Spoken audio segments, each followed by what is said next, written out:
from Charlotte, North Carolina, at a combined weight of over 660 pounds, Rody Rob, Adam Bomb, Bionic Brian, the Marked Out Wrestling Podcast. And welcome to episode, I believe, 522 of the Marked Out Wrestling Podcast. Who knows? We've lost count at this point.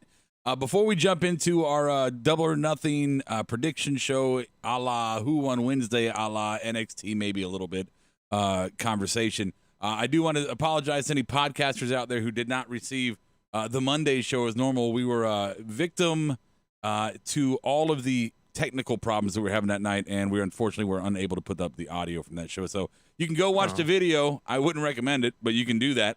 But let's get started with our conversation tonight on Double or Nothing and everything else going on in the wrestling world. Our host for Wednesday night, Adam Bomb. Take it away. Hey, Rody. Thanks for that. I'm really excited for Saturday. There is an echo somewhere. But I'm really excited for Saturday because we've got Double or Nothing, and the way that they've built this card, because unlike WWE, they don't have to do one every month. This card has some solid matches on it, some solid feuds that are going to see fruition. To talk about it tonight, because we're not going to discuss the normal Who Won Wednesday. We have our AEH host here, Brian, to make our trio complete. What's up, Brian? What's going on, guys? How we doing? I am great. I cannot wait for Saturday. I'm fucking stoked, dude. Rob. Oh, actually, never mind. What? Oh yeah, I forgot that they can't see it, but it looks funny on our screen. Oh, thank you. It looks like you're eating a box of cereal. Yeah, I know. Yeah. I'm sorry. I'm excited Anyway. With Pee Wee Herman, Right. By himself. I'm excited about Saturday, with the exception of, and we've had this conversation, outside of the show, for the exception of the price is still a full price admission on pay-per-view, if you will. I'm like, I get it, but $60 for a non-live event or non, no crowd there. It just feels a little bit. I feel like in this time of uncertainty and people missing out on wages and all that shit, they should have cut us a fucking break.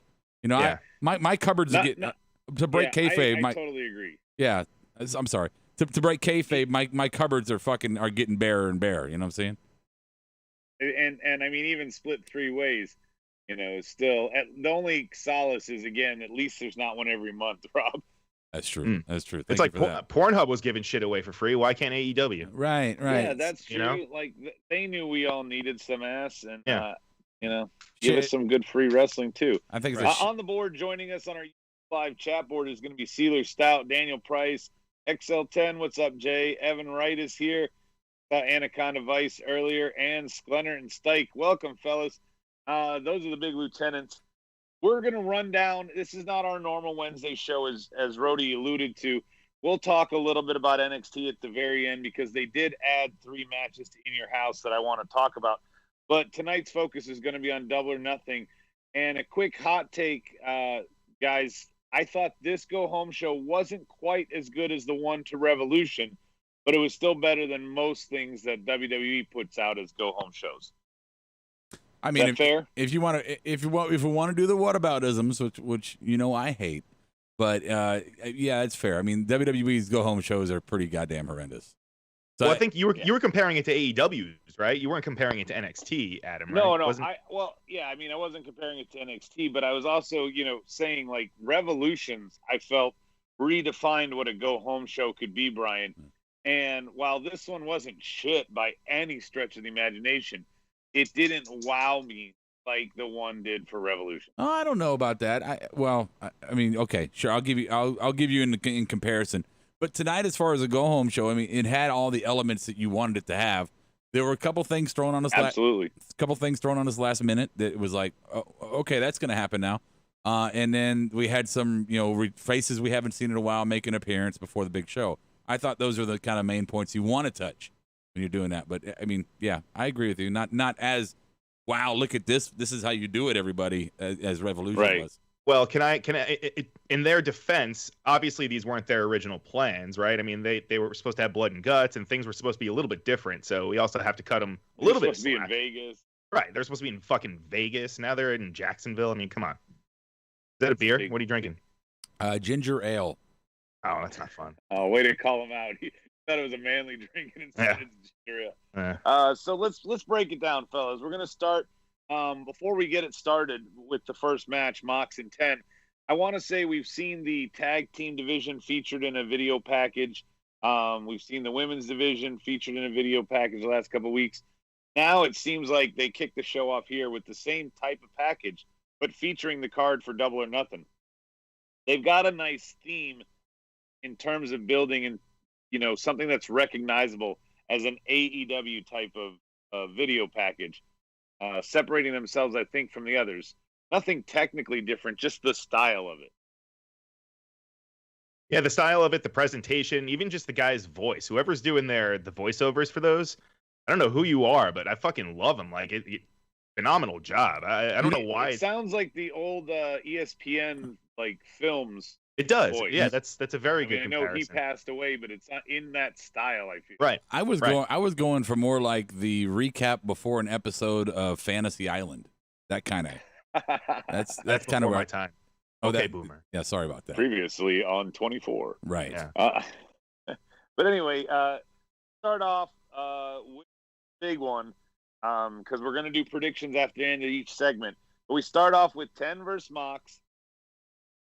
I thought it was weird that Brody was going to stand out there with the belt. Like, why is Mox going to wrestle and not just go after the belt?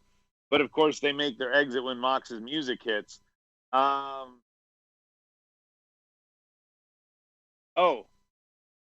This is just something weird, and I don't know if it drew your guy's eye, but Mox never had that earring before, did he?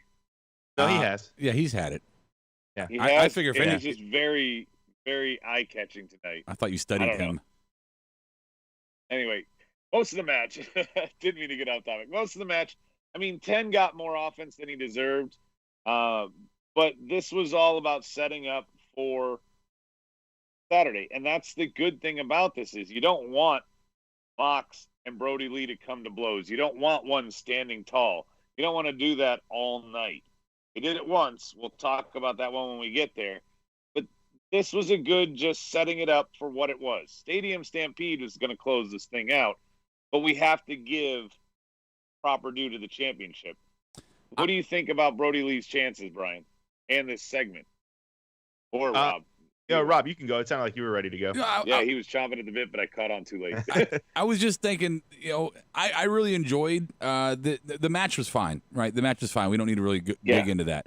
But I give Moxley a lot of shit a lot of times for being just kind of lame in a lot of things he does. I thought you definitely do. Yeah, it's true. And tonight, I thought the attitude he portrayed, the tone. I thought his promo backstage afterwards was fantastic. Just absolutely. It was very organic. It very much flowed, and it was like, "Fuck it, you want to fight? I'm cool. Let's fight." And I'll close. It's only gonna get worse. He kept. Right, and I'll close out my little thought here, Brian, by saying that Brody Lee, although he may have claimed that the Vince McMahon shit is unintentional, he threw two pals in there tonight. You know what I'm saying, pal? Yeah, pal. of course he's gonna say that. He can't just flat out admit that he's like, I am fucking poking fun at them, right? So of course he's gonna deny it. But yeah, him saying pal, him wearing, I don't know, just his whole presentation is very Vince McMahon like, and I have no issues with it. If the guy has a fucking axe to grind, let him do it. Like right? Not forever, but for the first few months, if they could tie it in and it makes logical sense and storyline, sure, why not? And so far, they've proven that they could fit it in and it makes sense. Yeah. What I love about it is Vince is always, Rob, you say this all the time, but Vince is ignoring them and he doesn't watch them. He doesn't care. But if he's going to sue them, that means he does watch them. He does care. And also nobody's really making shots fired. There's a little undertones here and there, but nothing just blatantly like Monday Night Wars is started yet. Yeah. I agree. I think I stand by my word when I said it before that Vince isn't watching. He doesn't care. But I think they've made enough of a ripple at this point that he's probably paying a little bit more attention now. Whether it's just having a lackey tell him what they're seeing or hey, check this clip out.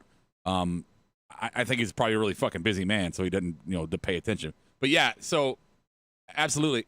And I want to echo with you, too, as well. It is still a little weird to me that Moxley wasn't making more of an effort to get the belt at the same time. I kind of did feel that in his personality. Like, fuck it, you keep it. Hold on to it. I'll get it back, motherfucker. It don't matter. Yeah, I'll see you Saturday. Yeah. The other thing, I don't know if either one of you noticed, I had the volume up pretty loud when I first started noticing it. But the ringside talent was phenomenal tonight with what they were chanting and heckling. One of my favorites was when they announced 10. One of them, they're off camera and I don't know everybody's voice that well, but one of them was like, there was 9 before you. They just kept saying all sorts of funny shit tonight. And I kept laughing all night at that heckling because that's all you can hear. I mean, yeah, it really is. It's so thing where you catch a gem every now and again. No, it's so much louder just because there's there's fewer voices in there, so it fucking projects. It's hilarious. And you could hear them almost over the commentary more than JR. It was. It's like on a video game when it have that one random voice. It's like, yeah, get him. Oh shit, was that somebody out there? All right, so let's do it, boys. Now's the time. Prediction. Do you think that Brody Lee has a chance and Mox's pretty much absent reign because Mox hasn't even had a crowd play off of? Brian, I'll go to you first. Writing these down, by the way. Wait, we're going with the fucking championship match first? Hey, I mean, I have no problem with it, but that's what they did on here. Fair enough. Let's see. Oh, God. I'm going to go with for the record, I think Stampede's going to close out Saturday anyway. And it's going to close out our show tonight. You think so? Yeah. That's another 10 good guys. Le champion. Yeah, I'm going to go with Mox. I think he's going to defend. I think he's going to get the shit kicked out of him. I think Brody's going to look extremely strong, but I think Mox will squeeze it out. I think that they're going to go with that route. And I think it'll be I'm just going to go with Mox retaining.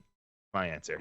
Yeah. I think Mox retains too. I think there's a possibility for some hook or crook with Dark Order involved, but I don't know. If they do cause the DQ, maybe to save Brody Lee some face, that's not bad. Mox wins and maybe revisit it. But yeah, Mox is winning for me. Rob? Yeah, that's kind of my thought. My thought is that it's going to be a great match. It's going to come down to the wire, and Mox is about to get the win.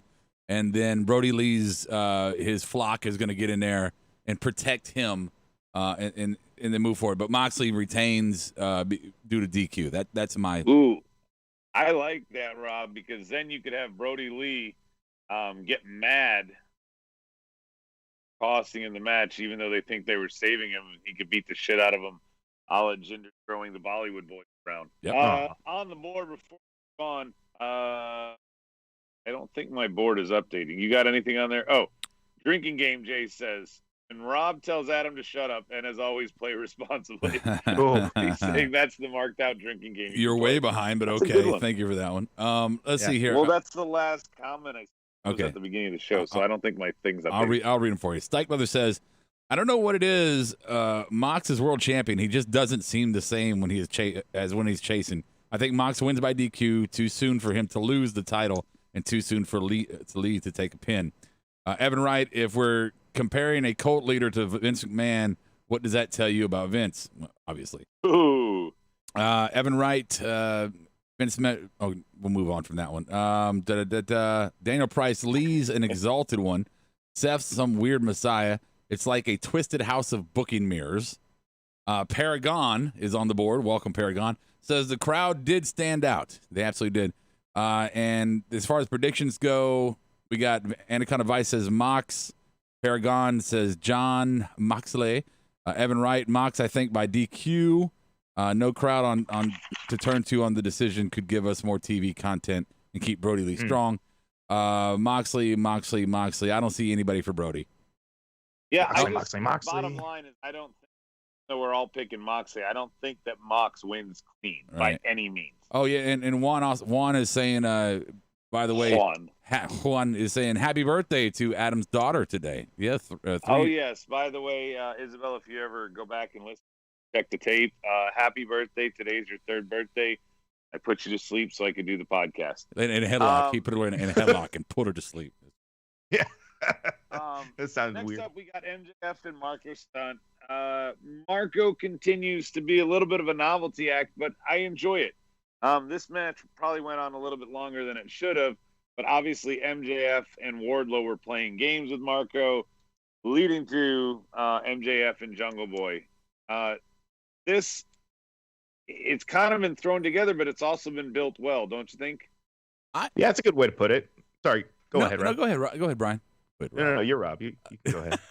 No, I was going to say, as far as the match goes, I was actually, and I'm not a big fan of MJF in the ring, but I actually thought his timing, his sells, his presentation, and his wrestling demeanor, his moves, his set, I really... Well, the guy weighs 90 pounds. It's a lot easier to... Yeah, I mean, putting it in perspective, yeah. Sure, I agree with you on that. But just as a performer standpoint, I thought MJF was impressive tonight. But as far as going, I mean, it's a great go-home show. You have a guy in a faction, and he wrestles, somebody else in a faction who's, you know what I'm saying. So it's a good setup. It's fine. It's the right road to the match. Ryan, what were you going to chime in with? I want to see Luchasaurus and fucking Wardlow go at it. I want to see a heavyweight fight. I hope so, dude. They did it. So. They did it again. They did it again. Where Marco's getting his ass whooped, Luchasaurus runs out there and runs right up to Wardlow and doesn't do anything. It doesn't swing on him. He jaw jacks, and it's like, dude, this is the third time that you've walked in while he's beating up your boy, and you just looked at him like, fucking go at him, do something. Him. Well, unlike our inside track with WWE, I think AEW executives and creative are listening to this podcast, Rob, and they've told me they will not let them come to blows as long as you keep salivating for it. Oh God! So this is a conscious effort just to ruin everything. It's all a conspiracy. They're all roadie haters. Next we got to do our prediction. MJF, Jungle Boy.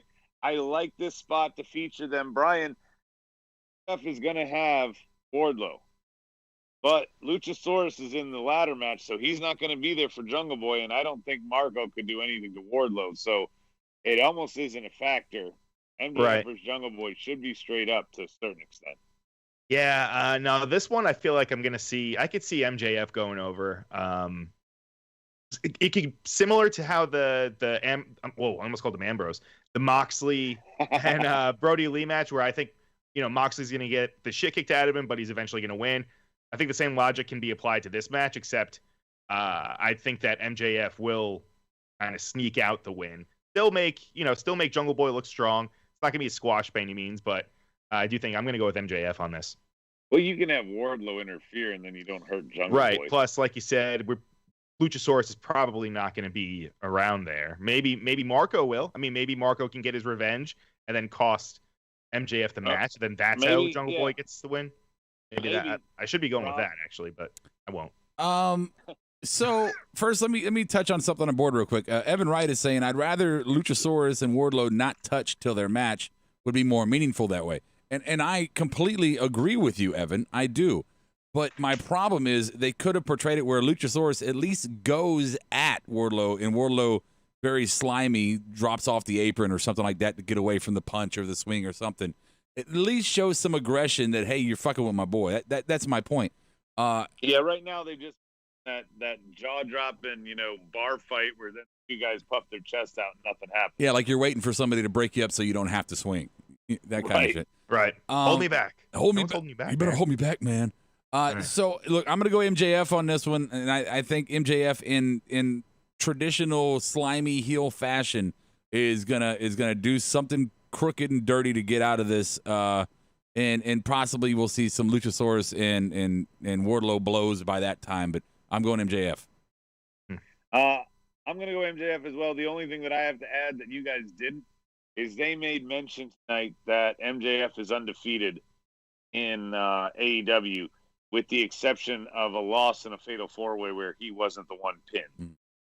They made sure to mention that on commentary tonight. So I think MJF, sorry, Jungle Boy, you're not the guy to end that. If they're going to start mentioning it now, they're going to build that for a little while. Anything on the board before we move to the next one? Predictions. We're looking at I'm seeing a bunch of MJFs. MJF wins. He and Wardlow brutalize Jungle Boy. Luchasaurus finally does something. Wardlow retaliates and costs Luchasaurus his title shot. But that wouldn't work because the ladder match is first, right? It's the buy-in. Well, we don't know the order. Well, the ladder. It's not in the buy-in. Oh, it's not. No, on the buy-in is private party. Oh, that's right. The number one contender match.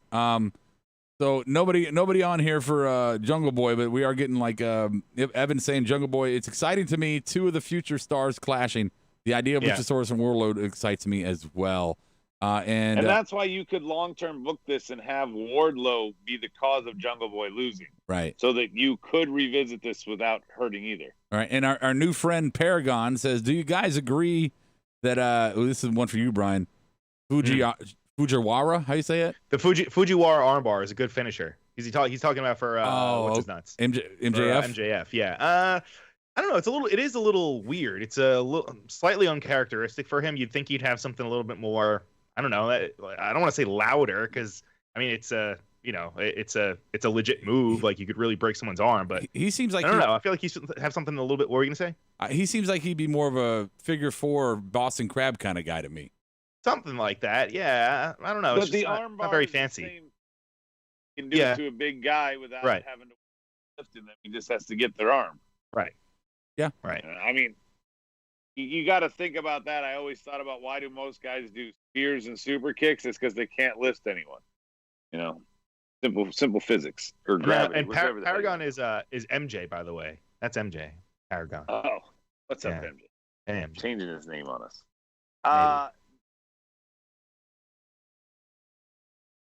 Guys still have never fought.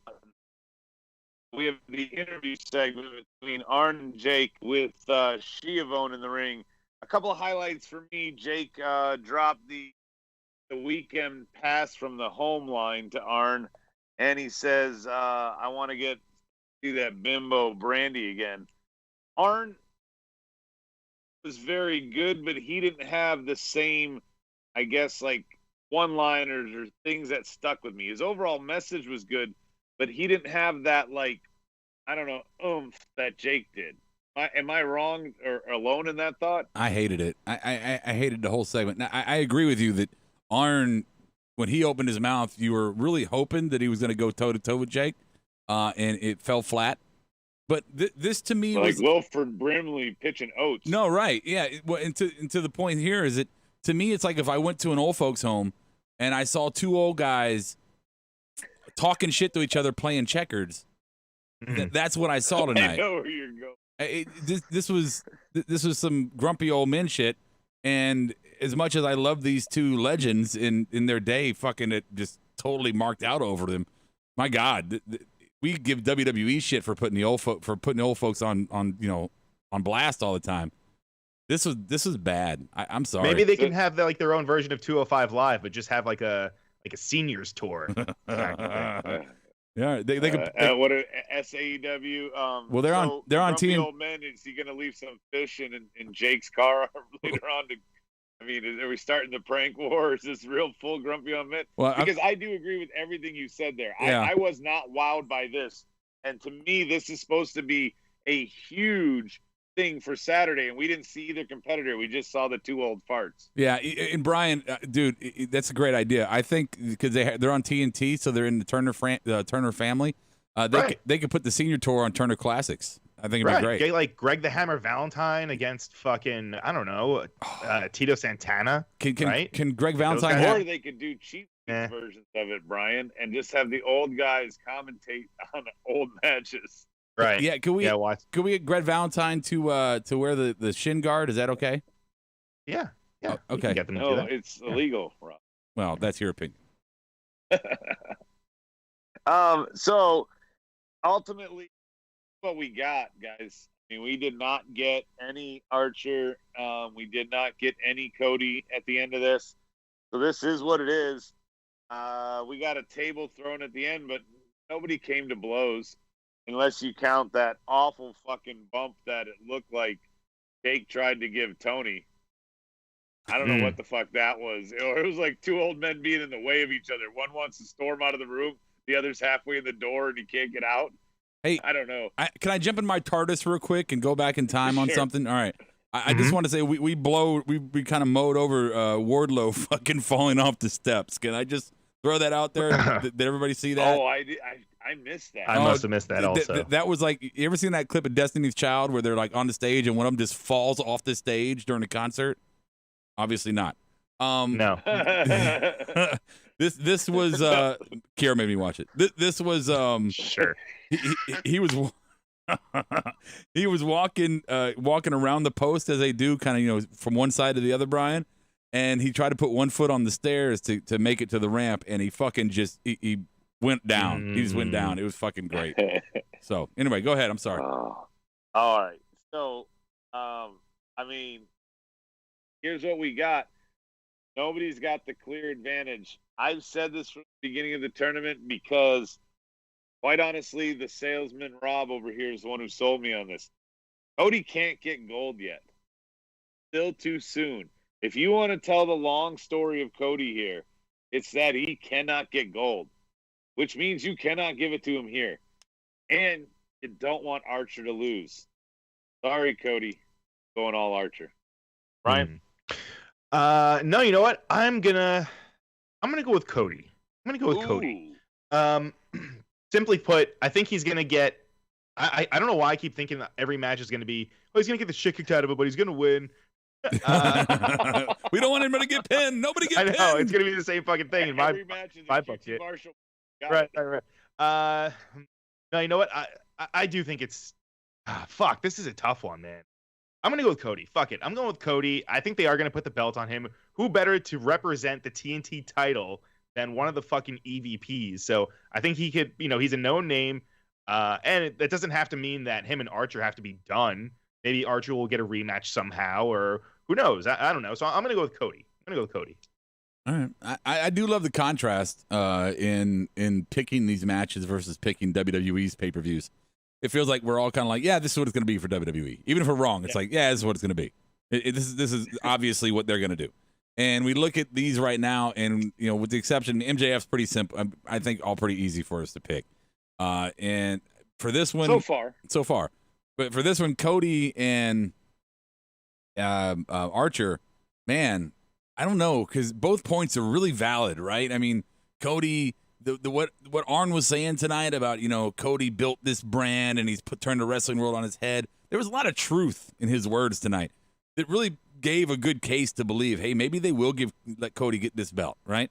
And on the other side, yeah, I think maybe him chasing is better. But if my recollection is right, and I didn't watch a lot of it, Brian, I thought Cody as champion on Ring of Honor was pretty good, right? It was pretty solid. That was very cool. Yeah, I mean, him with a belt, he was a fucking asshole too. He did a similar thing like MJF did with the whole ring gimmick. So if he has a belt, and are you saying that was good, you could see him go heel? He was good when he was champion in WWE. He's a good champion. Yeah, I'm not arguing that. I don't think. And I think that's my argument is, where I think Archer is I kind of like that option better. If I'm picking, it's tough. It's 50-50 for me, but I'm gonna swing with Cody. Wow. I'm not going to swing with Cody. You're going to swing with him? I'm picking Cody. Before we move on, what is I'd sacrifice it, yeah. Brian, what is the board picking while you two are getting your own chat room? Yeah, let's see. Paragon is going with... Yeah, Paragon's going Everybody Dies. So that's good old Archer for him. Let's see. DP is saying... Evan Wright is saying, we need a heel men's champion right now. Archer takes it. Then Stike is saying, to me, it's better for the face to chase. But on the other hand, I just don't see Mike Tyson presenting the title to Archer. That's another good point. Although if he does do it, I do. He can take the title. Mike going to be an X factor. I think Tyson's there for the name ID. He's not an enforcer. He's not. If you're expecting him to get involved like he did with Michaels and Austin, I don't think he's doing that. He's presenting the title. But they did allude, Brian, that until that title's presented, Tyson's just going to be walking around. I think he's going to get physical. I think if I was going to bet on it, he could take Archer out to allow Cody to win. True. Yeah, you got to play some. That's a scenario right there. Got to play some Phil Collins and watch him knock the shit out of Archer. Yeah, I didn't finish it. I could have finished it.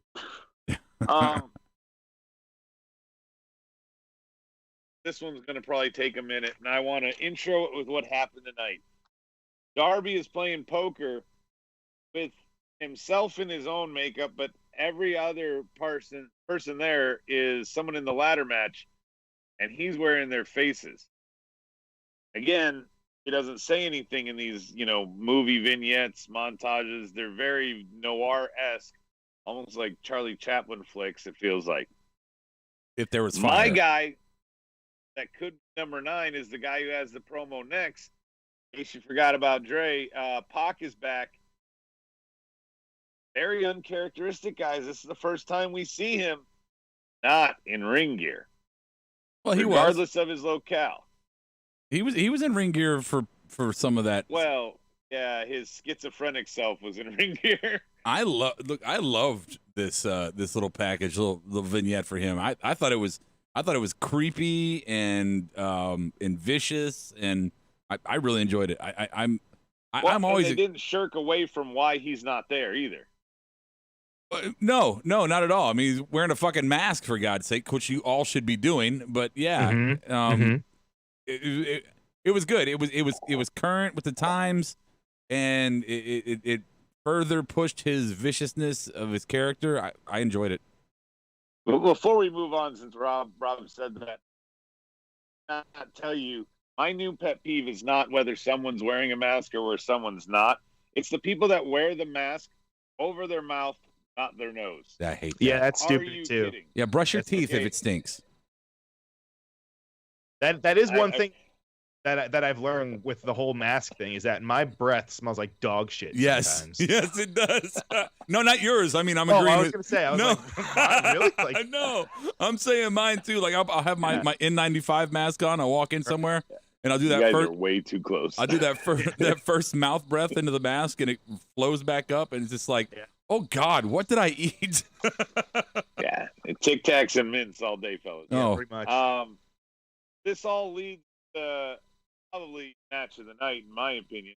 I don't know if there's even a contender for this, but Orange Cassidy and Rey Fenix. Lots of fun. Orange Cassidy is somewhat sticking to his gimmick of not really wrestling, but at the same time, he's also like a counter machine. Like, it seems like most of his offense is counterattacks. Am I wrong in that assumption? Counterattacks. Does a lot of blow by blow. a couple missile. He does a lot of chops. Missile drop kick. Does a lot of dives. He does that fucking Superman like, punch. If he's gonna do, someone's setting him up for a power bomb, he takes him into a hurricane, a dragon, or something like that. A lot of reversals. I'm with you, but he threw some missile drop kicks in there, so those are offensive moves. Yeah, but I mean, like, you're right. With his hands, he always uses his feet. No, he keeps the hands in the pocket. No, your point is well received. It is a lot more reversals, which is it's fine. I enjoy that. Does anybody think that Rey Fenix is dead? I do. Yeah, potentially. I think he's dead. That was fucking brutal. I think he's hurt for real, though. I mean, straight honestly, I think he's hurt. That ref did not leave him. Well, he rolled him under the ring. Yeah. I mean, he slapped that, and it's just like he could have broken his collarbone. Something because nobody caught him. Nobody. What the fuck? There was like 4 people over there. Kiara, this is what the comment Kiara made when she was watching it with me. She said, they all know they fucked up. Everyone on the bottom knew they fucked up. There are too many people down there for him to land like that. Right. It's a very good point, yeah. So. Yeah, she's watched her family have that same thing happen. So she knows what happens when somebody didn't make the catch when they're supposed to. At least cushion the blow. But here's what we got, fellas. We have, of the 9 members announced of the ladder match, we have Darby, Bolt, Phoenix, Kaz, Scorpio Sky, Kip, Luchasaurus, and a player to be named later. Got to answer me on your predictions here. Who's the winner? Who's the player to be named later?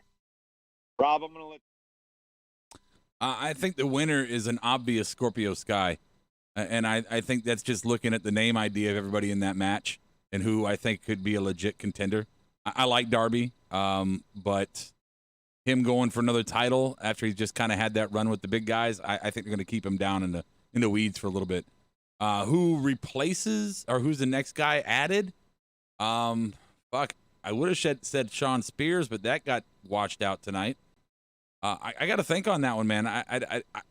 Could it be a new arrival? Could it be, say, a Zack Ryder?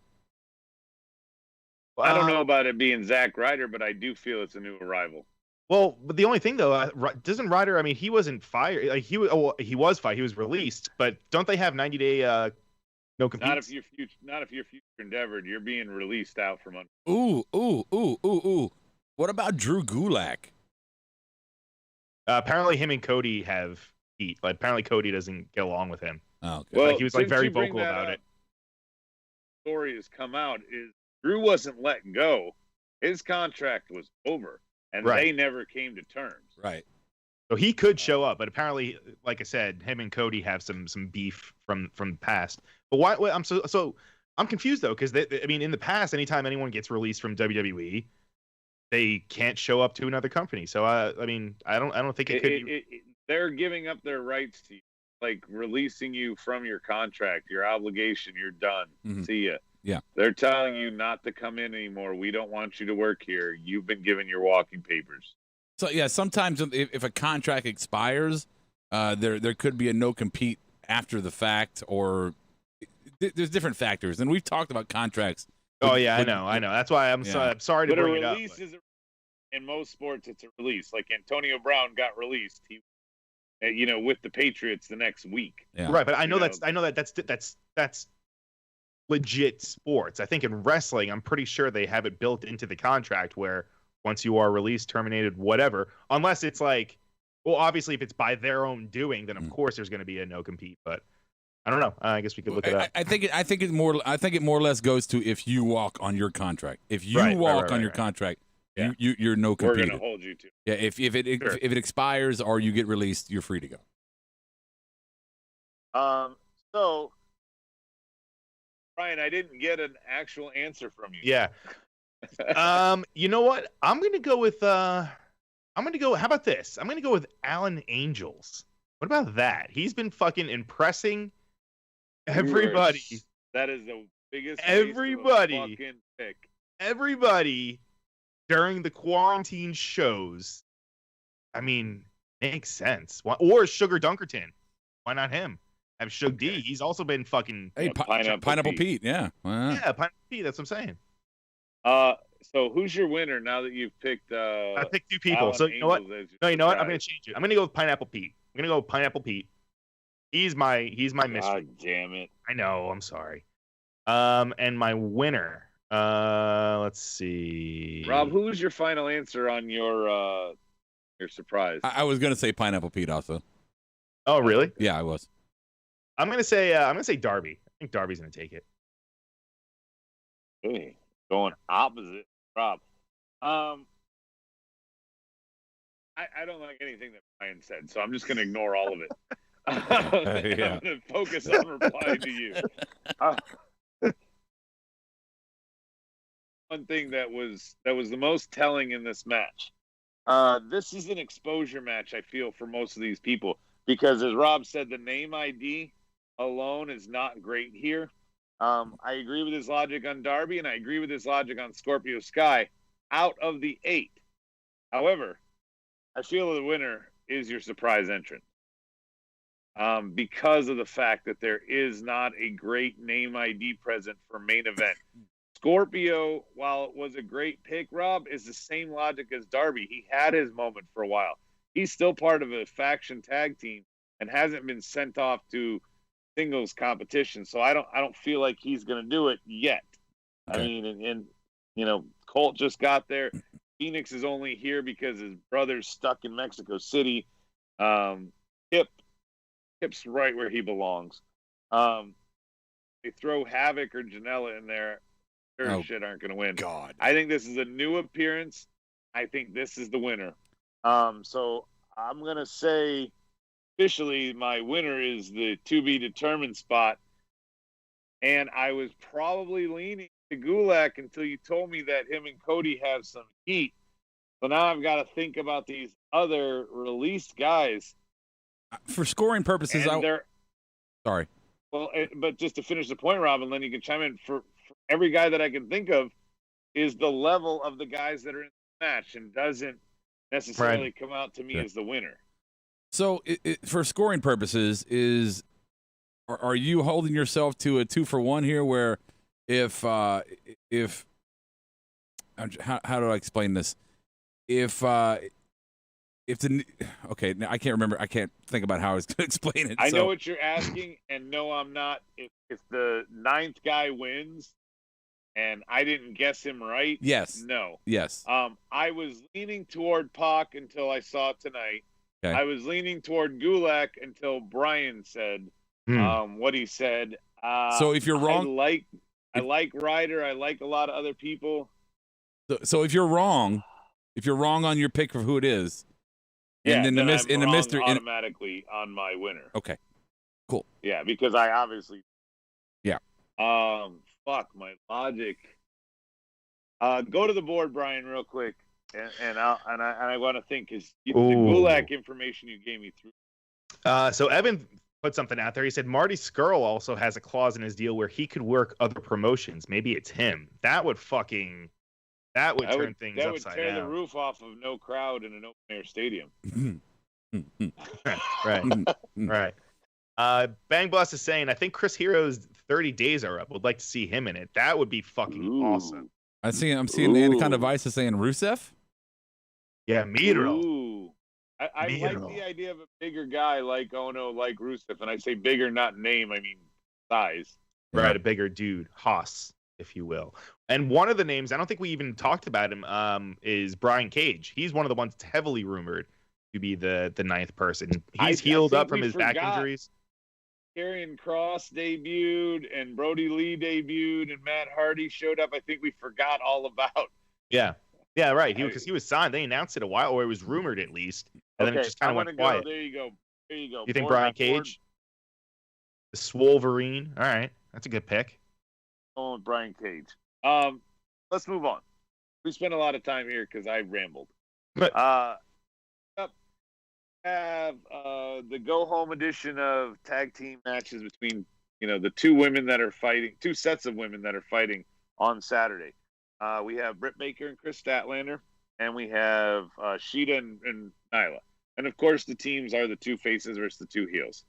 The only thing I remember about this match before I stopped watching was that Nyla had to hard tag Britt in because Britt didn't even want to get in the match. This is the women's segment, guys. Help me. Oh yeah, sure. I don't care. Did you watch it, Rob? Did you enjoy it? I'm not gonna say I enjoyed it. I watched it. I think Britt Baker got hurt. No. Yeah, it looked like her leg was messed up too, or her knee or something, right? Yeah. There was a part. And Nyla pinned Sheeta. Weird going into Saturday that you would do that. Really, you think so? You wouldn't mix up the opponent and have her like pin Statlander. Yeah. Right. Oh, here's the one thing about that match that I remember. Not to sound like an asshole, but one thing I remember was Statlander walking by the crowd before the match and doing the boop to everybody's noses, and I was just sitting there going, I'm like, fucking COVID. What the fuck? I mean, they made mention on the announce team 100 times tonight that everybody was tested, everybody passed. Yeah, but that was actually a really good part because did you hear the commentary from JR to Tony? I've been booped many times. Yeah. Well, he said something. He was like, "Oh, it's been a while since you've been booped, Tony, huh?" And they just both started. It was fucking funny. It was good. Hearing the old guys talk about that. I'm gonna tell you this about the commentators real quick. I'm noticing that more and more that JR and Tony are having more fun with each other than they were originally, and because of that, what's the other dude's name? El Torino. Excalibur. El Torino Excalibur. He seems more lame to me now because those two are starting to loosen up a little bit. I can never tell when he's talking, to be honest. The other two have signature voices that even a guy like me that didn't watch WCW recognizes Tony Schiavone's voice. Tony Schiavone. Schiavone. Yeah. Schiavone. Either that or Schiavone. I don't want to say it right. The one thing I'll say about this match, going back to that there was a little exchange. Chris hit an enziguri or attempted to, and it looked like it was supposed to land, and it just kind of didn't, but clearly missed, and Britt just kind of froze there. So it was a little odd, and then I think Chris was able to get out of that and go right into a hot tag, but it was a little weird exchange. But she didn't freeze. That's my petty award. She didn't freeze. She's a role model. She was assessing the situation. True. So time's up for the women's segment of this show. Yeah. I'm gonna go with Statlander and Rose. I don't care What are you doing? We got to pick both. We got to pick the matches. This is predictions at the end of the segment. Predictions for Double or Nothing. What'd you say? Statlander and Rose. Which match? Yeah. Statlander beat Britt Baker. Oh. And Nyla's gonna beat Sheeta. Oh, he's combining them. Okay. Well, they combine them, so I'm combining. I'm gonna go. Sheeta wins the belt. And, wow. Yeah, and I'm gonna go Britt Baker. I think they're gonna continue to try to push her if she's healthy. Same picks as Rob. I agree 100%. You don't agree? Britt's not hurt. I think I'm True. betting on her being hurt. No, that's fucked up. No. I'm saying for my. Oh, you're like that on her. Right. Okay. But they do have health care, and she still gets paid. So that wouldn't be the worst thing for her over on the AEW side. Right. If you were signed there, you just try to get hurt on purpose, like backstage, slipping somebody a like puddle. me who doesn't want to work hard. Hell yeah. Oh my God. I would see the wet floor sign and be like, Rob, push me. I appreciate your honesty. Yeah. Hey, did I lie? No. 100% truth. No, right there. No. Anyway, next we find out, guys, from the SN, Sean Spears news, that Dustin has retired. I didn't ever know that, by the way. Nope. I didn't remember hearing that. But it doesn't matter because he's going to fight on Saturday against Sean Spears. I kind of like this go-home show booking. Yeah, it's thrown in late, but they have been working together to a certain degree. It's not out of left field. No, and I would like to see the SSN be a recurring thing for him. As a news political junkie as I am, I was like, oh, cool, this is awesome. This is my thing. So I'm totally in for it, and I would love to see him have something that kind of moves him away from the perfect 10, mantra, something to really define him. So, yeah, that's what I got to say about that segment. That's it. The Dustin thing is cool. I'm gonna go Sean Spears with the win. SSN, don't like the name of it. I liked every part of the segment except for the name, so I agree with you there, Rob. And I agree with you, Spears. Brian. No, I'm gonna go with Sean Spears. I mean, if they're pushing this new direction with him, said no and then agreed with it. Well, because I was gonna go with Dustin, but then I was thinking about it, and then when I came to it, I'm gonna say Sean. He needs a new win, especially if they're kind of doing this whole rebranding of him of sorts. And it also should be noted, he said some pretty fucked up stuff to Dustin. Like, he said, like, oh, it's a hard pill to swallow, and I know you wouldn't have had a problem doing that 12 years ago. And I was like, Jesus. I'm pretty sure he just celebrated his 12 years sobriety, I think, like, this week or last week or something. Yeah, he was definitely taking Easter egg digs. Oh, yeah, big time. Before we get to, this was not a part of the show, but it is part of Double or Nothing. Before we get there, Private Party, Best Friends are going to be on the pre-show. My pick real quick, Best Friends have been featured a lot. I know there's a face team holding the belt, but they're Frankenstein and Best Friends. A lot of airtime. They're getting over. They've been putting in a lot of hard work. I think they win. For Private Party, I don't know their situation with COVID, but they haven't been seen as much. So, Best Friends for me. I'm gonna agree with you that it's Best Friends, and I think it's more not necessarily because Best Friends is, how you portrayed them. But I think it's more that Private Party, I think they exposed themselves as being very entertaining, but a lot to learn about, wrestling for the program that they're in. They're very much indie show. They're very much, big moves, and they're very little tag team wrestling. I agree with every bit you said there. Brian's nodding your head. Disagree with the pick, the comments, or both? No, I disagree with him saying that they're not so much of a team. I mean, they do so many different tag teams, albeit they are very kind of flippy and No, that's the point. They get blown up quick. Butcher and Blade. Oh no, he's drunk. He's drunk. Yeah. Butcher always carries that keg with him. Yeah. No, I'm gonna go with best friends on this one. It seems like they've been pushing them a little bit in the tag division. So I'm best friends for. And by the way, where have Butcher, Blade, and Bunny been? They've been MIA since Binger COVID too. They've been on a binger. Yeah. No. Well, I'm pretty sure they all lived in Buffalo. Blade and Bunny. Right. They're all in Buffalo, or like northern. Buffalo with my butter and my biscuits. Biscuits, butter. Real quick on the board. That's right. We were just shitting over the whole thing.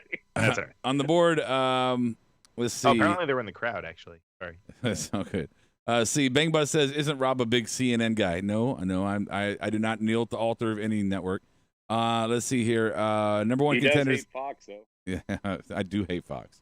Number one contender match, gotta be best friends. Psych Leather best friends wins because they have been strongly pushed. Best friends, Sklenar says Private Party equals the knockoff Street Profits. Yeah, dog. Damn Skippy. Yeah. I don't like Rob's comment. They got aspects of good gimmick built there. They're just not there yet. Right. Let's see. Paragon says I do not like Rob's comment. I do not like Rob's comment. I do not like them. Sam, I am. All right. All right, here it is. We finished with Matt Hardy and Barry. Again, we're not going to go blow by blow with the match. The match was good. I'm quite honestly shocked at how good Matt Hardy looks sometimes because he can't walk right. He wrestles well. That should not go hand in hand, right? I mean, if you walk like the giddy up he's got, and then you wrestle fine, it's just weird. I don't know how to explain it, but he was able to hang with a 21-year-old. I mean, you look at guys like I'm sorry, Rob. No, go ahead, please. I was going to say, you look at guys like Hogan. You look at guys like fucking Mick Foley. Like anytime they're outside of the ring, when they're active, anytime they're outside of the ring, walking around. I mean, they look fucking beat up, especially someone like Mick. Full-time wrestlers, Brian. When we saw them outside of the ring hobbling, we would see them take a bump or come in for a 2-second match. Matt Hardy's working full time. He's working more than Hangman, who's got a decade less wear and tear on him, than both Bucks, who have a decade less each. I mean, and here he is every week. I don't know. Well, I mean, he looks that way because he's fucking fused, right? He's got shit fused together. I don't think it's necessarily that he's like hobbling in pain is what he's doing. I think it's just because he can't. He can still. He still has the endurance. Still has the cardio. Still can go in the ring. Straight leg running. Yeah, he can't bend certain ways. It's physically impossible for him now.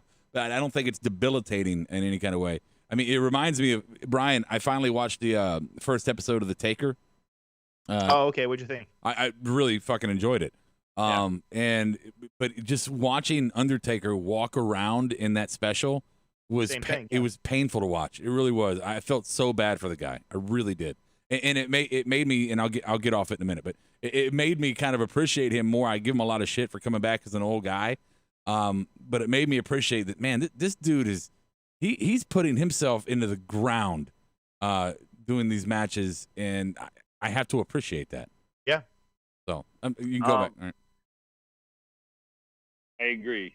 I was just trying to stay on topic, and then we are going to cover the quick bit of NXT as well, guys, that have stuck with us. So in the end, Hardy wins, but before we have to see him run, we cut to the football field where they have Omega. By they, I mean the other 4 members of Inner Circle have Omega tied to the goalpost. Pretty much, you knew what was coming, Brian. They haven't been on in weeks. Yeah, here they come. And by the way, were they wearing masks at first?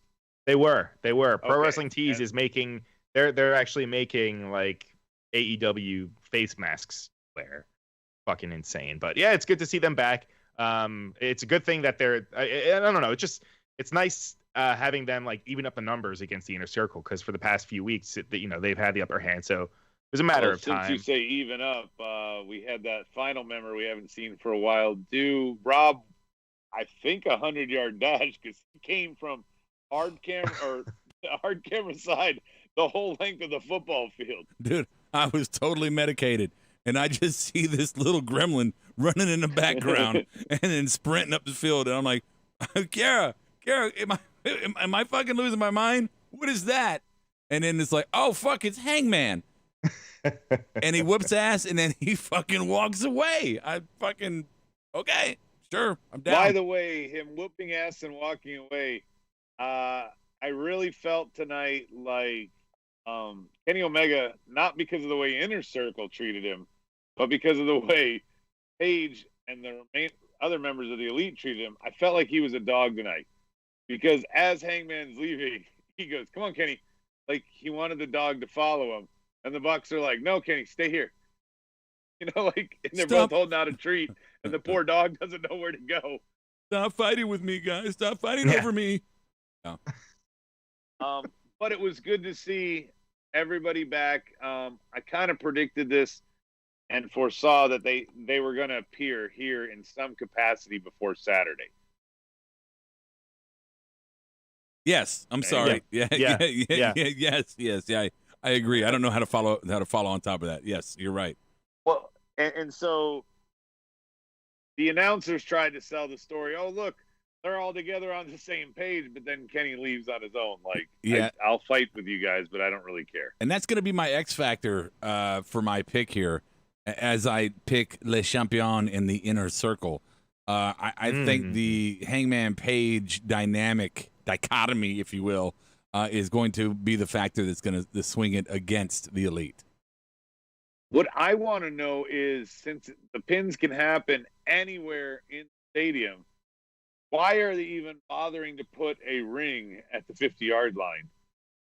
And number two, there can't be any like false finishes where someone makes the save. Like if I'm pinning Rob in section 1A, Brian's over in section 4B, he's not going to come make the save in the 3 count. Yeah, they're gonna have 5-6 refs out there. Is that probably they'll probably have a few. Okay, but I actually, or they're all staying somewhere in the actual field, which would be a mistake. I like that. I like that there's a ring in the middle. I think that just adds to the fucking. I mean, just the visual of it. It's gonna be fucking cool having nobody around and just having all these guys just fighting everywhere. Why not set up like fucking 5 rings? Just why not? In the football field, just have random rings all throughout there. That's another idea. I agree with both of you. I like the idea of the rings in the middle of the field. I think it's actually an eerie kind of reminder of what we're going through, that wide open space with very little connection to it. And I also agree with Adam. If we had 10 rings in a big square, fucking let's go for it. I'm fucking down. I'm curious though if this is going to be live or if this is going to be pre-taped and they're going to do some kind of like movie out of it.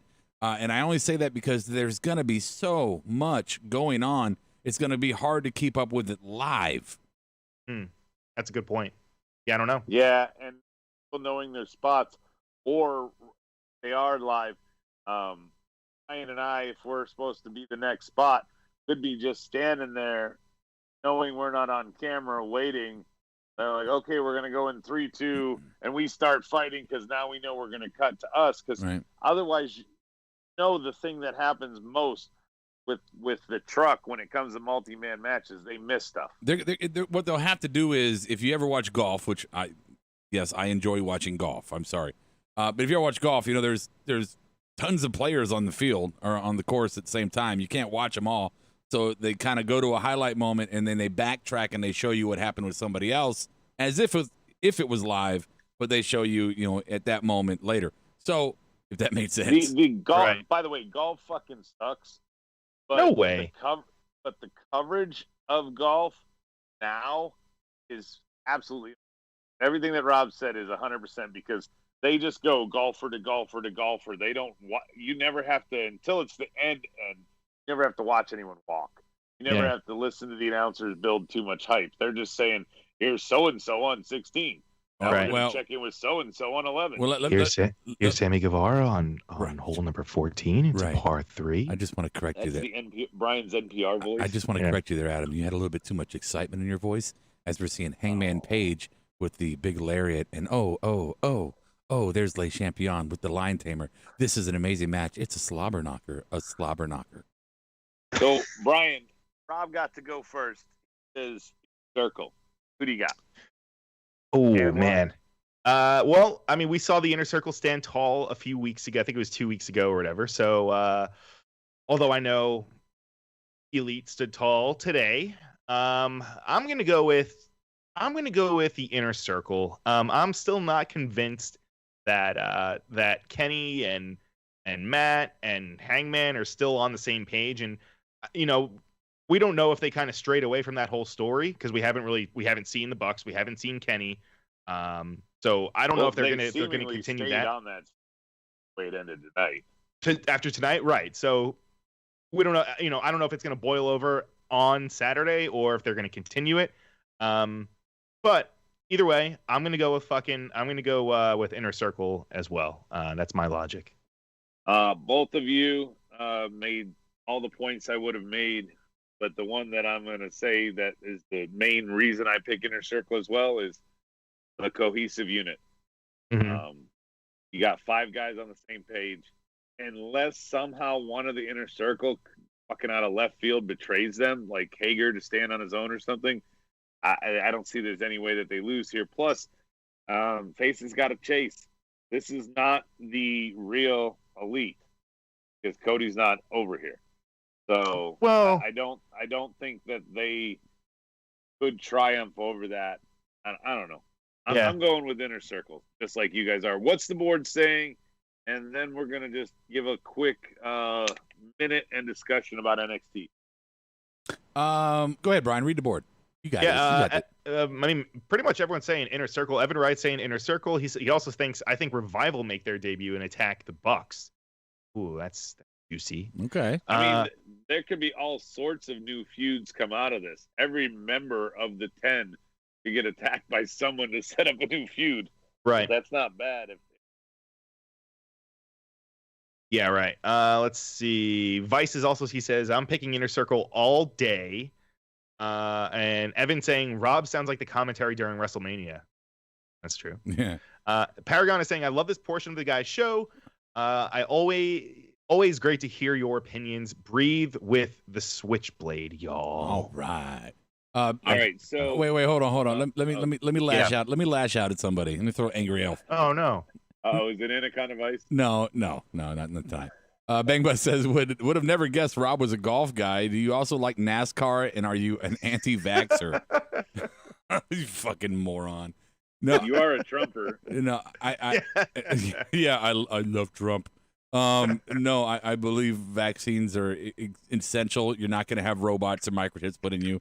I said the other night, it's like somebody said, you don't get the vaccine because somebody's they're gonna have microchips in it so they can track us. I'm like, number one, who cares if they could? And number two, they're not going to. I can't even get good fucking Wi-Fi. How the hell am I gonna believe they're gonna fucking put fucking chips in all of us? So anyway, no, I don't like NASCAR and I take vaccines. There you go. Yeah, with all the GPS services out there and pets are chipped and stuff, they'll never find us, even with a chip. Yeah. Don't forget, guys, in 1 second, Marked Out Award, Petty Town. We only have to do AEW. But real quick, what happened on the NXT side? They added 3 matches for In Your House. The only thing I'm going to mention, Keith Lee and Gargano for the North American. Rob kind of talked about this. Now it's official. Yep. Ciampa going to fight Karrion Kross. That could be a fucking barn burner, 5-star, whatever the hell you want to call it. Slobber knocker if you're JR. And then Riddle and Thatcher in a steel cage got added. I don't really care about that one. Any comments on that before we move on to awards? Not really. Thatcher and Riddle in a cage? I mean, that's going to be fucking awesome. I'm not excited for that in the slightest. Oh, my God. I'm not. I'm excited for Ciampa and Karrion Kross. Yes. And for Scarlett. And I think he and Gargano will also put on a great match. Yeah. Yep. Let me put a bow on that and to say I watched both tonight. More focus on AEW, obviously, because of the go-home show. NXT was not bad tonight. It was not as dragging as it had been. So, I mean, with the exception of the Cruiserweight tournament, which is now going to be a triple threat next week to determine the one bracket winner. And That tournament should have been used for the WWE Heavyweight Championship. That would have had the prestige or the interest to keep me going on it, honestly. Yeah, anything but lowest car. I mean, the lowest belt on the lowest show. It's like, why don't you just have the whole tournament be on main event? Award time. Yeah. We'll start out with the marked out moment, and then we'll finish with Pettytown. I'm going to kick off the marked out moment. Sklenner, I hope you're still on the board because you might agree with me, but how could it be anything, guys, except for the world's longest running lariat? Hangman Page's re-debut. That's mine. You suck, man.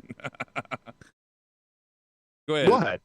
His award. No. Yeah, go ahead, Rob. Okay, so we're just doing just all the marked outs right now, or just? Yeah, we're going to do marked out and then Pettytown. Okay, so my marked out was, and I'm echoing, I had Page down too, because I was just like, oh, fuck, it's Page. The fact that he ran so far in jeans right. and a cowboy shirt. And cowboy, he had boots on too, bro. Shit kickers. So my other marked out is when Ciampa came out. That I got a little excited for that. And my marked out in the world right now is, guys, I was really I've been depressed lately. I didn't tell you. I've been a little depressed lately, because I knew this season had been coming, and it was about time. And the COVID thing got me thinking, oh God, I'm probably not going to get him this year because of fucking COVID. But my wife went to the grocery store tonight and came home with a bag of Washington cherries. I marked the fuck out. Oh, fucking love cherries. I love fucking cherries. Okay. I've known you a long time. I had no idea. Dude, I can eat cherries. I can eat a bag in a setting. Oh yeah. Do they have pits? Yeah. Oh, fuck that. Oh, they're great. So good. Yeah. Yeah, exactly. Fucking exactly. I ain't chewing as it is. Yeah. Lazy fuckers. Yeah, pretty much. All right, what's your marked out? And one of you get the board ready. Marked out, got to be Pac. Seeing him back, it's nice having him back. I mean, I hope he's back. I hope this wasn't just like a one-off and that's that. But yeah, having Pac. Well, back. I mean, but Pac said, he goes, only reason I'm not there is because I'm stuck. Yeah. I mean, he didn't go into a long diatribe about it. He basically said what he's there, and he showed, as Rob said, the dichotomy of himself in ring gear and then in COVID quarantine gear. Right. I'm sure he's not hanging around his house. Like we've pointed out many times, this is the only time I've ever seen him not in ring gear. So, but yeah, that was great to see him get a reminder, get an update. Even the announcers mentioning where Pentagon Jr. was a good thing. Right. Lord. Yeah, on the board. Let's see. For Bang Bus, he says Pac. Haven't seen him since fans were allowed in the arena. Yes, totally agree. For Stike, it was for AEW. The Death Triangle debut, Brian. That's true. Yeah, that's a good point. Marked out for Stike was AEW was Hangman Page, and for NXT was Karrion versus Ciampa. For Vice, it was Page going cowboy crazy. Yeah, cowboy very shit. true. For Evan, it was Moment is actually going to be Nyla Rose. I think she's gotten so much better as the months go by. He's been a great find for AEW. Okay, yes. The women's division has gotten better. I don't know that you could say she's gotten better as months go by because she's only been on TV for a couple weeks. That's true. She was not around for a while. That before you even want to split hairs on her opinion, she hasn't been around for a long enough time recently. And can we make that statement? Can we define better? Because I feel like there's a lot of love and fanfare coming out right now for the women's division. Yes, it is getting better, but from where? Here, Brian, Rob, I'll explain it. Yeah. If you run a 20-minute mile, yeah, and the next time you run it, you get 19 minutes and 45 seconds. Right. You did better. Yes. So that's all it takes. Yep. It's that little bit. Say that you're better. Enough said. Yep. You got it. Okay. She's gotten 15 seconds out of 20 minutes better. Yeah, I just want everybody to calm the fuck down. That's all I'm saying. Calm the fuck down. All right, let's get Pettytown ready. Brian, I'll let you kick it off. Yeah, I said my Pettytown before. It probably, I would say that ends Geary during the Chris Statlander match, the women's match. But also, the bell didn't ring for like the first like 3 minutes of the match. They rang it like halfway through. I'm like, what the fuck is going? Because all the women were in the ring. The match had already started. They were already like tagging in and out, and then they rang it. I'm like, what, why? Because even the announcers, they play so loose some of these rules on AEW. So yeah, they've gotten much better. We were very, very nitpicky on their production early on, but on their classification of rules, they've never gotten any better because they never really defined them. So bad. So bad. No, that was my petty award. Okay. Rob, what's yours? For NXT, it's Charlotte. We don't have to relitigate that. Charlotte. For AEW, the Luchasaurus thing, still third time. It's in real life, if your boy, especially somebody who's small, is getting beaten up by somebody bigger than him, you're not going to run up and stare at him. That's what happens when you're drunk and you argue over football, right? He should have at least lunged at him. That was dumb. And my petty town for the world is infections going up, no testing, and everything's opening. So well done, America. All right. Oh God. Woo-hoo. I saw a news report here. For those of you that know the Charlotte area, they opened the Kannapolis Stadium, the one where the Intimidators play, and had a big field day with a whole shit ton of people there getting like discount hot dogs and basically celebrating their release from quarantine. Yeah. They had a humongous gathering. Are you fucking stupid? I'm asking myself, I'm a moviegoer, what I'm going to do with my life now that I can never go to the theater again, and waiting for a drive-through or drive-in to area so that I can have my movie cinema experience of going to see one again. Because there's no kids, there's no phone, there's no nothing to bug me when I'm in the theater. Yeah, no, it's.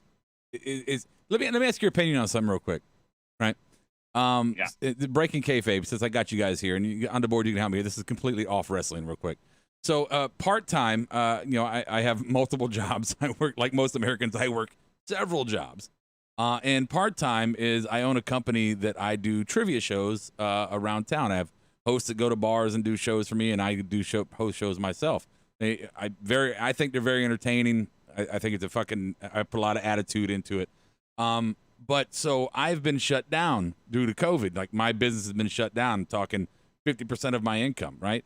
So I'm getting phone calls today because North Carolina, apparently next week, they're going to start kind of loosening more restrictions. And all my clients are calling me today saying, hey, are you ready to go next week? If Friday's announcement is good to go, we're going to start opening. We want you back. We want you doing your shows. And I'm like, man, I really need the money. Man, I just don't know. I just don't fucking know. So I can answer that real easy, Rob, as quote unquote essential personnel who's still been working 6 days a week since this has started. Yeah. The whole time. I have a family to think of, and the same family that I would want to stay home and protect is the same family I'm forced to go out and work every day to provide for. So the end a game and why I keep going to work is simply because I have to provide for other people. So I would tell you, do the same thing, put some masks on, wear some gloves, because you got to touch those score sheets from every fucking table and every person's pen. Oh yeah. But I would make a bring your own pen policy. Oh yeah. I wouldn't give them out. Yeah, I told Kiara, I said it's going to be tips via Venmo. It's going to be bring your own fucking pen. It's going to be gloves, mask, face shield, and I'm going to buy some fucking plexiglass to put in front of me. I'm not fucking around with it, But get one of those orb people things. All the time try to walk up to you as someone who used to work for you as a host. People all the time while you're playing a song in between questions want to walk up to you and ask you something, and they get really close off to the side because the music's loud. And then you're like, can't have that anymore. Yeah. And when people are drinking, they forget boundaries. They really do. I'll be your bouncer. Yeah. Space invaders. Okay, Brian, you won't go anywhere near a public. I'll be your enforcer. If I can wear a fucking like a space suit and like a lot of latex, suit. Exactly. Okay, Calvin Klein. All right. Yeah. I'll be your security. Okay. Give people ocular pat downs. You can hobble after them. Yeah. That's all you'll do. Ocular pat downs, you jackass. I already said it earlier for Petty Town to get back on track was the Jake and Tony bump. Rob said it best. That segment was kind of boring. That was probably the worst part of the night, and it ended with the stupidest. I don't know if it was supposed to be on purpose or what, but it looked like two old men who bumped their walkers, even though Bonnie isn't a wrestler, but it looked like they bumped their walkers, trying to get the last pudding cup. You gotta fucking know. You need to move out of my way. My kids are here to see me. Now you shut your mouth, God damn it. No. Yeah, it is what it is. My final thought is I can't wait to see you guys for social distance action on Saturday. I can't wait for it to stop raining in Carolina. That would just be cool in and of itself. But I haven't been this excited for a pay-per-view since Revolution, which was after Rumble. So those are this is my third big one that I've been hyped about for the year. Crowdless or not, the card is good. I'm excited for it. Brian, you've been posting everywhere your excitement. What's happening beforehand? I will let you close it down with your final thought. Yes, from 6 p.m. Eastern Time to 7 p.m. Eastern Time on the AEW All Elite Wrestling Discussion Facebook group, and also on twitch.tv/caution631, spelled with a K. We're going to be having a pro wrestling themed an AEW DJ set, live DJ set before the buy-in. So come hang out. It's fucking free. You don't have to fucking pay for anything. It's going to be all wrestling themed, and he's a phenomenal DJ. That's like his full-time thing. That's what he does. He works all sorts of events and stuff.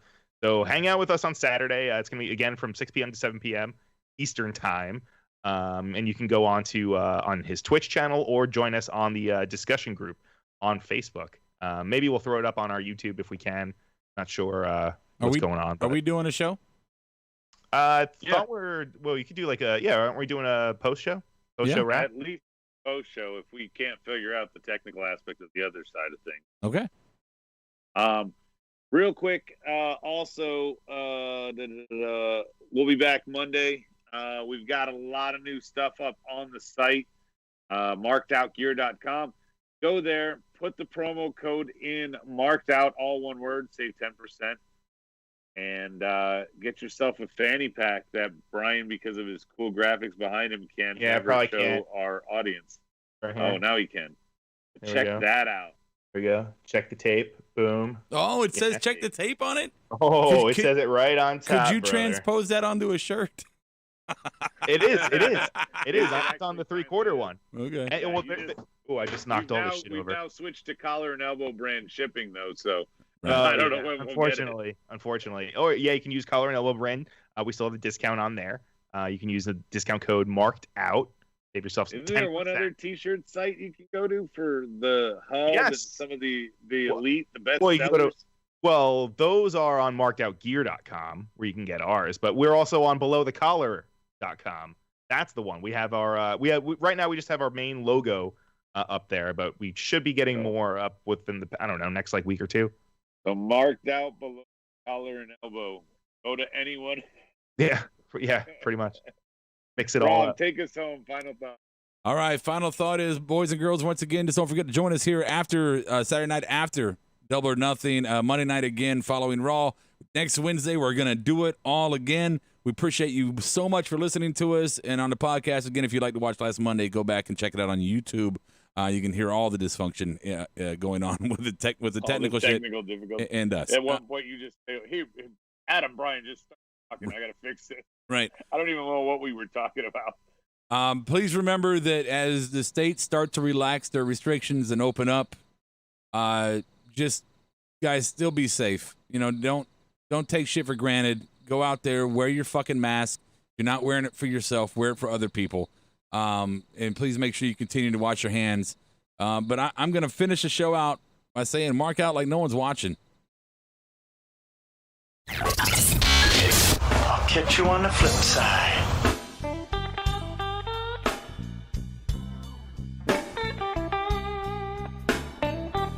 Marked Out Podcast is produced and edited by You Record Studios and is recorded live from Charlotte, North Carolina. Subscribe, follow, and listen to us live following WWE programming on YouTube, Twitch, and Facebook Live. Download the podcast by following us at podbean.com or subscribe on iTunes and Apple Podcasts. While you're there, go ahead and give us an honest and fair review and rating. Finally, if you have enjoyed our product and would like to see us grow, please donate to us by visiting the donation link below our live video, or you can donate via Venmo and Cash App at the handle Ravepro.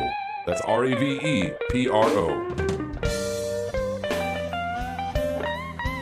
You're listening to the Electronic Media Collective Podcast Network. Yeah, it's a mouthful. For more great shows, visit electronicmediacollective.com.